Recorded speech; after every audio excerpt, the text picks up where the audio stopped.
Hey folks, Monday the 17th of October 22, and we're going to get through this quiet day today. Really, New York Empire State Manufacturing coming at 1/2 out of the US. But what we can see across the bond markets is a really warm reception for the appointment of Jeremy Hunt to the Chancellor position, and really making Liz all the more redundant in her premiership. So we'll keep a close eye on the lettuce and Liz Truss versus Liz Truss tracker as we go forward this week. But I personally, I think the next press conference that she holds, she will be on the way out. If she doesn't, I think there's quite a bit of downside risk for cable should that happen.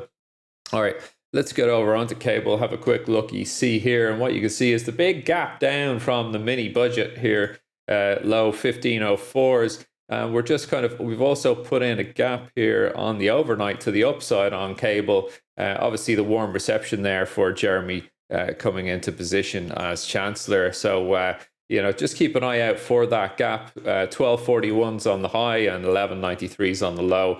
And kind of a break below pullback should be sold here, I think. But for now, we're holding supports. And for now, I think we can keep bid up on cable, 0.62% to the upside right now.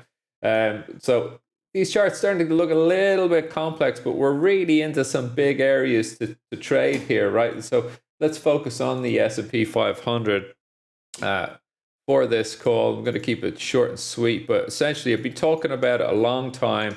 We had on Friday, we had huge buying. Well, it was a $4 million position for a $100 VIX call. So that means if that's a bet that the VIX will go to 100 between now and April was the strike on that, right? So that is a big fearful position there, really. So what could cause that? Well, who knows what the actual macro driver will be, but all I know technically is that we are very weak on the SPOOs as long as we stay below this sort of 36.98 level here. So shorting off at 36.35 halves at the moment this morning. Let's see if we can play this down. May need to wait for the US session, get a little blow top out here. But I think this week, if we show continued weakness below this 36.35s, I think this is going to happen. All right, we got a lot of excess on the lows there last week, but that's just kind of what I'm seeing. I'm going to take this big red dawn thing. Well, I'll leave it on there for now. Similar stuff on the Dow, but on oil, I really like the 84.40s area right now on oil.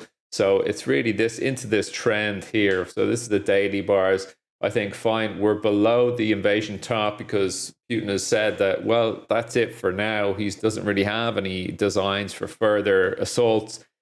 Something to note is China has asked for its citizens to vacate and evacuate Ukraine with some urgency over the weekend.